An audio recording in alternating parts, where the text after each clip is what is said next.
लाली लाली होठी वसे बरस लाल लैया हो की रस चुएला जैसे अमावा के मोजरा से रस चुएला हो की रस चुएला।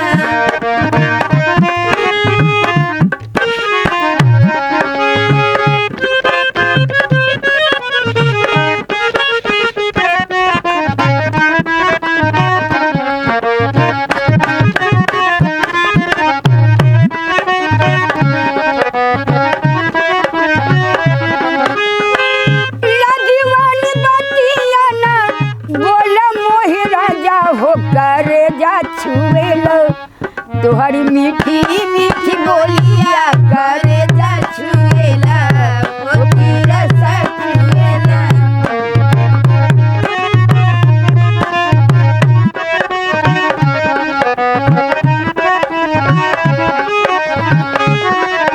भागेलू त हम के बोलावे लाया चरावा अखिया चुरावे लूटा हसे लक जरावा हो हसे लक जरावा जिया के जंजाल भइले तोहरी सुरतिया डगर रोकेला जहाँ जाई तहाँ लोटावा डगर रोकेला ओ की रस चुएला।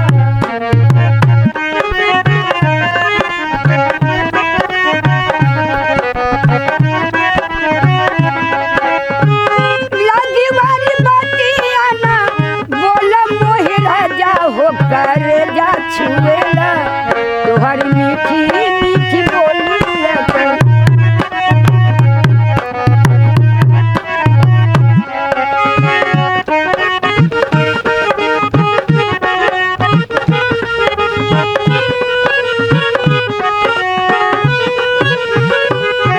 घूमी घूमी देखा तारे काहे मोर चनुमा तनिकी